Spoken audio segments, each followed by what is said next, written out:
We have breaking news to bring you tonight outside of Pullman on State Route 26. Washington State Patrol says a semi versus passenger vehicle accident has resulted in the death of a driver near milepost 87.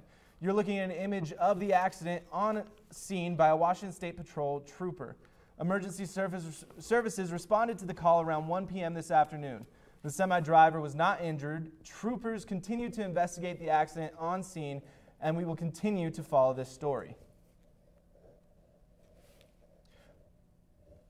This closure is just one of many on state roadways around the Palouse today. State Route 231 was shut down 5 miles north of Reardon around 2 p.m. today. Another car versus semi accident resulted in serious injuries for the driver. That roadway does not have a detour in place elsewhere. On State 27, that roadway north of Pullman has been closed for most of the day because of severe drifting snow.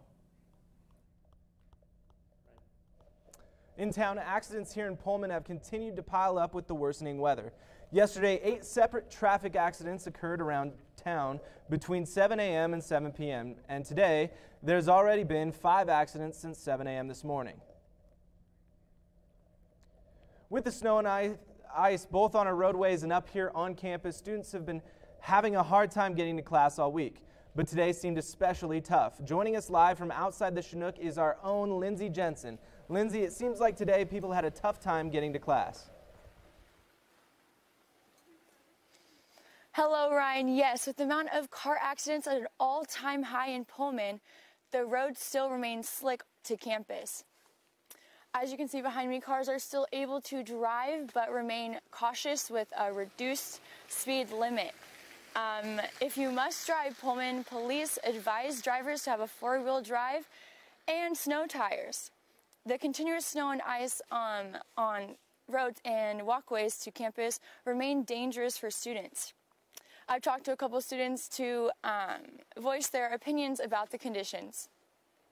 I don't think it's a big deal for me because I'm first year, but I'm worried for when I live off campus because the streets are scary to drive on, especially since a lot of people don't have nice cars with 4-wheel drive. Well, I think it's really dangerous for cars too because my roommate, she was driving because she's a pizza delivery driver, and she actually hit a car because she lost control, and it was like a night or two ago, and I was just like, wow, I can't believe they're still having people driving to class. I mean, I live pretty close, but walking to class in the snow is not really fun if you're not wearing snow boots. I'm wearing Nikes, so like the slush really gets to my feet, and I mean, go Cougs. We out here, we're going to school, we're here to pay for school, so we're going to class. Don't skip class. Students remain concerned about their safety on campus and think that WSU can do more. Back to you, Ryan. That's our Lindsay Jensen reporting live from outside the Chinook. Thanks, Lindsay. Now, with more weather in the forecast, we go to Brady Frederick, who has our local weather. Thanks, Ryan. Well, as you can see from Lindsay's live shot, the snow is just piling up in Pullman. In fact, we just learned an hour ago that the National Weather Services has placed Pullman under a winter advisory that will be lifted tomorrow at noon. If we take a look at today's weather, it's 28 degrees, so not too bad.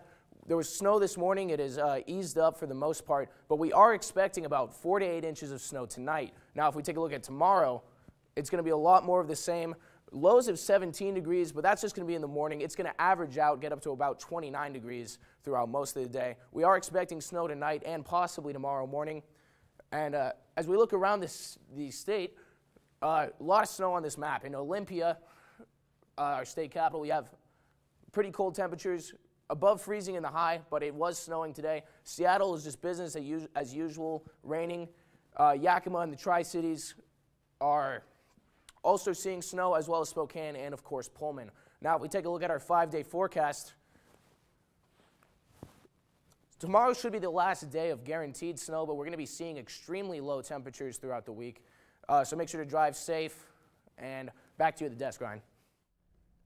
Today's winter weather resulted in a handful of local closures.